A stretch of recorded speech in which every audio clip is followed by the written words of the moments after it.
Hello everyone, आप सभी का स्वागत है हमारे YouTube channel online study class में। आज की इस वीडियो में हम देखेंगे छत्तीसगढ़ प्रयोगशाला परिचारक परीक्षा 2026 लैब अटेंडेंट। इसमें हम देखने वाले हैं जंतु विज्ञान जूलॉजी से मोस्ट इम्पॉर्टेंट एमसीक्यू। वीडियो को लास्ट तक जरूर देखें, बहुत ही इंपॉर्टेंट क्वेश्चंस हैं। ये टॉपिक नंबर 5 है। इसमें पाचन तंत्र डाइजेस्टिव सिस्टम से 30 मोस्ट इम्पॉर्टेंट एमसीक्यू देखेंगे। क्वेश्चन नंबर 1 है, मनुष्य में पाचन क्रिया का प्रारंभ कहाँ से होता है? अमाशय, मुख गुहा, ग्रासनली, ग्रहणी। राइट आंसर है ऑप्शन नंबर बी, मुख गुहा से। क्या बोला है? मनुष्य में पाचन क्रिया का प्रारंभ कहाँ से होता है? मुख गुहा से। व्याख्या है, भोजन का यांत्रिक तथा रासायनिक पाचन मुख गुहा में प्रारंभ होता है। लार में उपस्थित टाइलिन, टाइलिन क्या, इसको क्या बोला जाता है? सैलिवेरी एमिलेज। सैलिवेरी एमिलेज स्टार्च का पाचन प्रारंभ करता है। इसका पीडीएफ आपको व्हाट्सएप ग्रुप में मिल जाएगा। क्वेश्चन नंबर 2 है, लार में पाया जाने वाला एंजाइम है pepsin, trypsin, ptyalin, lipase. Right answer है ऑप्शन नंबर सी, टाइलिन। क्या है? लार में पाया जाने वाला enzyme ptyalin. Ptyalin salivary amylase starch को क्या करता है? माल्टोज में परिवर्तित करता है। टाइलिन स्टार्च को किस में परिवर्तित करता है? माल्टोज में। क्वेश्चन नंबर 3 है, मानव शरीर की सबसे बड़ी ग्रंथि है अग्नाशय, यकृत, थायराइड, पिट्यूटरी। राइट आंसर है ऑप्शन नंबर बी, यकृत। मानव शरीर की सबसे बड़ी ग्रंथि क्या है? यकृत। यकृत लीवर शरीर की सबसे बड़ी ग्रंथि है तथा पित्त रस का निर्माण करती है। यकृत क्या करती है? लीवर पित्त रस का निर्माण करती है। ये सारे पॉइंट्स भी याद रखना है। क्वेश्चन नंबर 4 है, पित्त रस का निर्माण होता है पित्ताशय में, यकृत में, ग्रहणी में, अग्नाशय में। राइट आंसर है ऑप्शन नंबर बी, यकृत में। पित्त रस का निर्माण कहाँ होता है? यकृत में। अभी पहले ही देखे हैं। पित्त रस का निर्माण यकृत में तथा उसका संग्रहण कहाँ होता है? पित्ताशय में होता है। क्वेश्चन नंबर 5 है, पित्त रस का संग्रहण होता है यकृत, ग्रहणी, पित्ताशय, अग्नाशय। राइट आंसर है ऑप्शन नंबर सी, पित्ताशय में। पित्त रस का संग्रहण कहाँ होता है? पित्ताशय। पित्ताशय गॉल ब्लेडर क्या करता है? पित्त रस का अस्थायी संग्रहण करता है। गॉल ब्लेडर अस्थायी संग्रहण करता है। क्वेश्चन नंबर 6 है, पेप्सिन एंजाइम किस अंग में सक्रिय होता है? मुख गुहा, अमाशय, ग्रहणी, बड़ी आंत। राइट आंसर है ऑप्शन नंबर बी, अमाशय। पेप्सिन एंजाइम किस अंग में सक्रिय होता है बोल रहा है? तो अमाशय में। पेप्सिन अम्लीय माध्यम में अमाशय में प्रोटीन का पाचन करता है। पेप्सिन क्या करता है? अम्लीय माध्यम में अमाशय में प्रोटीन का पाचन करता है। क्वेश्चन नंबर 7 है, HCl का स्राव किसके द्वारा होता है? मुख्य कोशिकाएं, ग्लोबलेट कोशिकाएं, या फिर ऑक्सिंटिक कोशिकाएं, या फिर कुप्फर कोशिकाएं। किसमें होता है HCl का स्राव? किसके द्वारा होता है? ऑक्सेंटिक कोशिकाएं के द्वारा होता है HCl का स्राव। अमाशय की ऑक्सेंटिक कोशिकाएं क्या करती हैं? हाइड्रोक्लोरिक अम्ल का स्राव करती हैं, HCl। क्वेश्चन नंबर 8 है, प्रोटीन के पाचन का प्रमुख एंजाइम है ptyalin, lipase, pepsin, maltase. Right answer है option number C, pepsin. Protein के पाचन का प्रमुख एंजाइम क्या है? पेप्सिन। पेप्सिन प्रोटीन को पेप्टोन में परिवर्तित करता है। पेप्सिन क्या करता है? प्रोटीन को पेप्टोन में परिवर्तित करता है। क्वेश्चन नंबर 9 है, वसा का पाचन मुख्यतः किस एंजाइम द्वारा होता है? पेप्सिन, लाइपेज, ट्रिप्सिन, या फिर माल्टेज। राइट आंसर है ऑप्शन नंबर बी, क्या है? लाइपेज। वसा का पाचन मुख्यतः किस एंजाइम के द्वारा होता है? लाइपेज एंजाइम के द्वारा। लाइपेज क्या करता है? वसा को फैटी अम्ल और ग्लिसरॉल में तोड़ता है। क्वेश्चन नंबर 10 है, अग्नाशय की प्रकृति है केवल अंतःस्रावी, केवल बहिस्रावी, मिश्रित ग्रंथि, इनमें से कोई नहीं। राइट आंसर है ऑप्शन नंबर सी, मिश्रित ग्रंथि। अग्नाशय की प्रकृति कैसी है? मिश्रित ग्रंथि। अग्नाशय बहिस्रावी भाग से पाचक रस तथा अंतःस्रावी भाग से इंसुलिन एवं ग्लूकागॉन का क्या करते हैं? स्राव करते हैं। क्वेश्चन नंबर 11 है, इसमें क्या बोला गया है? सही मिलान आधारित क्वेश्चन है ये। सूची 1 एवं सूची 2 का सही मिलान कीजिए। जे में दिया हुआ है टाइलिन, टाइलिन का क्या हो जाएगा? स्टार्च। और पेप्सिन, पेप्सिन का प्रोटीन। लाइपेज क्या करेगा? वसा। और ट्रिप्सिन क्या है? प्रोटीन। 2 1 3 4, 2 1 3 4 किस में है? ऑप्शन नंबर ए में। जे का 2, के का 1, 3 फिर 4। राइट आंसर है option number A. Ptyalin starch, pepsin एवं ट्रिप्सिन क्या है? प्रोटीन तथा ये दोनों का क्या है? पेप्सिन और ट्रिप्सिन का याद रखना है प्रोटीन, और लाइपेज का है वसा का पाचन करते हैं। क्वेश्चन नंबर 12 है, सही मिलान कीजिए। यकृत, पित्ताशय, अग्नाशय, अमाशय दिया हुआ है और नीचे में इन सब का सही मिलान करते हैं। क्वेश्चन नंबर जे में दिया हुआ है यकृत। यकृत का क्या है? यकृत क्या करता है? पित्तरस का निर्माण करता है। जे का 2 है। फिर नेक्स्ट है पित्ताशय। पित्ताशय क्या करता है? पित्ताशय पित्तरस का निर्माण करेगा। ये 3 में दिया हुआ है। 2 3 हो गया। अब अग्नाशय देखते हैं। अग्नाशय क्या करेगा?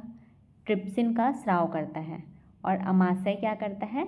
हाइड्रोक्लोरिक का स्राव करता है, HCl का। तो ये M का 1 हो गया। 2 3 4 1,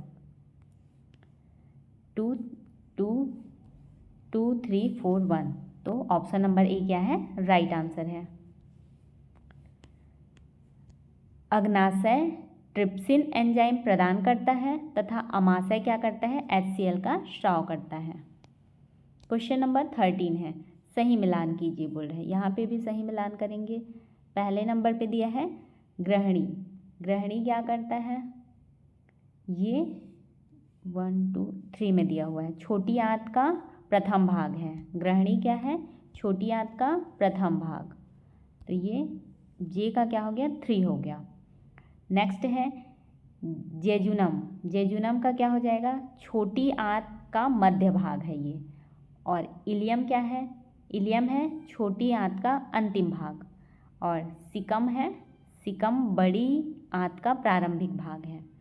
3 फिर ये 2 1 4, 3 2 1 4, 3 2 1 4 ऑप्शन नंबर ए में दिया हुआ है। ये क्या है? करेक्ट आंसर है।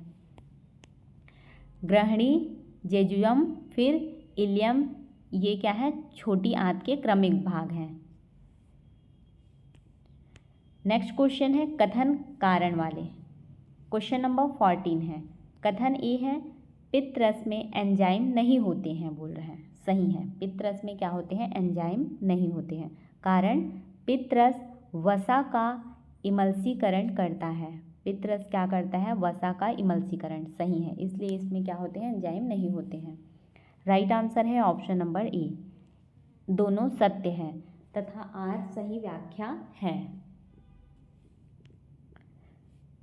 पित्तरस में कोई एंजाइम नहीं होता, परंतु यह वसा को छोटे छोटे कणों में तोड़कर क्या करता है? लाइपेज की क्रिया को आसान बनाता है।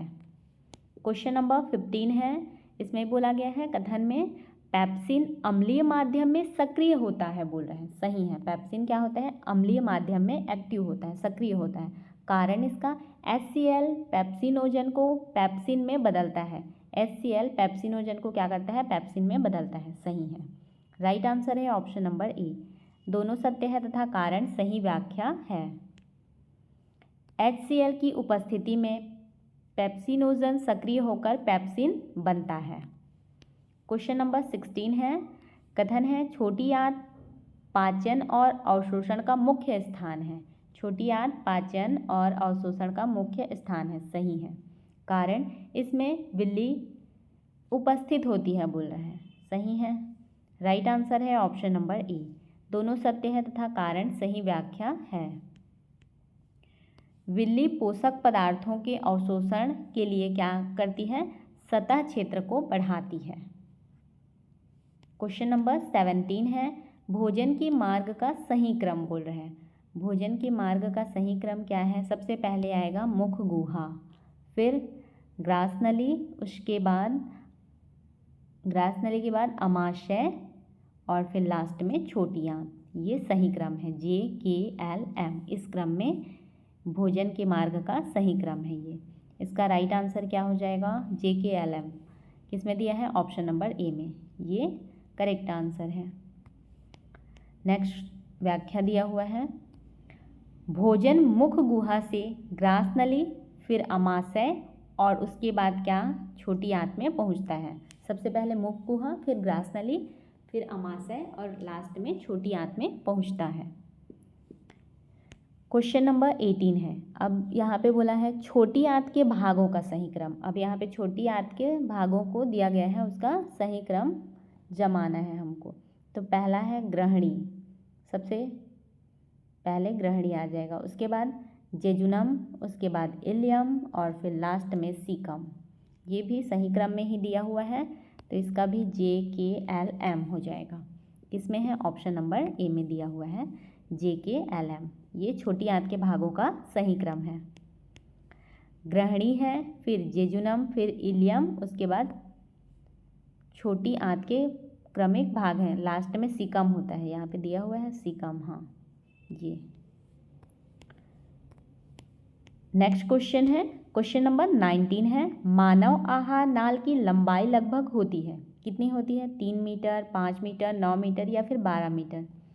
तो मानव आहार नाल की लंबाई होती है 9 मीटर, जो कि ऑप्शन नंबर सी में दिया हुआ है। ये क्या है, राइट आंसर है। मानव आहार नाल की कुल लंबाई लगभग 8 से 9 मीटर होती है। क्वेश्चन नंबर 20 है, अवशोषण की अधिकतम क्रिया होती है। अवशोषण की अधिकतम क्रिया पूछा है, अमाशय में, बड़ी आंत में, छोटी आंत में या फिर ग्रासनली में। कहाँ पे होती है, छोटी आंत में। अवशोषण की अधिकतम क्रिया छोटी आंत में होती है।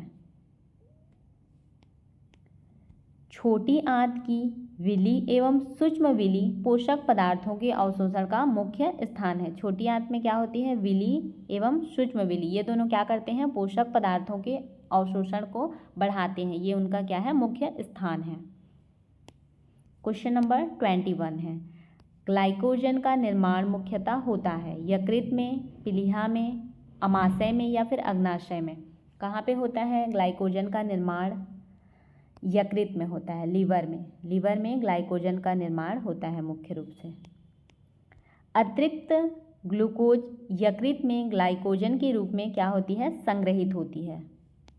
क्वेश्चन नंबर 22 है, अपेंडिक्स जुड़ा होता है, किससे जुड़ा होता है, ग्रहणी से, इलियम से, सीकम से या फिर मलाशय से। इसका राइट आंसर है ऑप्शन नंबर सी, सीकम से। अपेंडिक्स किससे जुड़ा होता है, सीकम से। अपेंडिक्स सीकम से जुड़ी एक अवशेषी संरचना है। क्वेश्चन नंबर 23 है, पाचन के बाद क्या बोला है, प्रोटीन का अंतिम उत्पाद बोल रहा है, ग्लूकोज, वसी अम्ल, अमीनो अम्ल या फिर माल्टोज।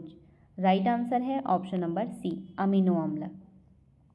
पाचन के बाद प्रोटीन का अंतिम उत्पाद क्या है, अमीनो अम्ल। प्रोटीन के पूर्ण पाचन से अमीनो अम्ल प्राप्त होता है। क्वेश्चन नंबर 24 है, स्टार्च का अंतिम उत्पाद है ग्लूकोज, फ्रक्टोज, गैलेक्टोज या फिर सुक्रोज। क्या है स्टार्च का अंतिम उत्पाद, ग्लूकोज है, ऑप्शन नंबर ए। स्टार्च के पूर्ण पाचन से ग्लूकोज प्राप्त होता है। क्वेश्चन नंबर 25 है, वसा का अंतिम उत्पाद है ग्लूकोज, अमीनो अम्ल, वसी अम्ल और ग्लिसरॉल या फिर मल्टोज। इसका राइट आंसर है ऑप्शन नंबर सी, वसी अम्ल और ग्लिसरॉल। वसा का अंतिम उत्पाद क्या है? वसी अम्ल और ग्लिसरॉल। लाइपेज की क्रिया से वसा फैटी एसिड और ग्लिसरॉल में टूटती है। क्वेश्चन नंबर 26 है, पाचन रसों में सबसे अधिक पीएच किसका होता है बोल रहे हैं? जठर रस, लार, अग्नाशयी रस या फिर पित्त रस।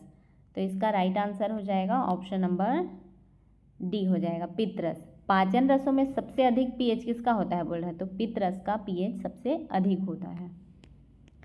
पित्त रस क्षारीय होता है तथा इसका पीएच लगभग कितना होता है? 7.8 से 8.6 सबसे अधिक है ये। क्वेश्चन नंबर 27 है, पाचक एंजाइम ट्रिप्सिन का स्रोत होता है बोल रहे हैं? यकृत, अग्नाशय, पित्ताशय या फिर बड़ी आंत। राइट आंसर है ऑप्शन नंबर बी, अग्नाशय। पाचक एंजाइम ट्रिप्सिन का स्रोत कहाँ होता है? अग्नाशय। अग्नाशय ट्रिप्सिनोजन स्रावित करता है, जो छोटी आंत में ट्रिप्सिन बनता है। नेक्स्ट क्वेश्चन है, विटामिन B12 के अवशोषण हेतु आवश्यक पदार्थ है? पित्त लवण, पेप्सिन, इंट्रिक्स फैक्टर या फिर ट्रिप्सिन। क्या है इसका राइट आंसर? इसका राइट आंसर हो जाएगा ऑप्शन नंबर सी, इंट्रिक्सिक फैक्टर। ये क्या है? विटामिन B12 के अवशोषण के लिए आवश्यक पदार्थ है। अमाशय की ऑक्सिनटिक कोशिकाएं क्या करती हैं? इंट्रिंसिक फैक्टर बनाती हैं, जो विटामिन B12 के अवशोषण के लिए आवश्यक है। क्वेश्चन नंबर 29 है, निम्न में से कौन सा पाचक एंजाइम नहीं है बोल रहे हैं? टाइलिन, पेप्सिन, लाइपेज या फिर पित्त रस। इसमें से कौन सा पाचक एंजाइम नहीं है? पित्त रस। Option number D right answer है। पित्त रस पाचन में सहायता करता है, लेकिन इसमें कोई एंजाइम नहीं होता है।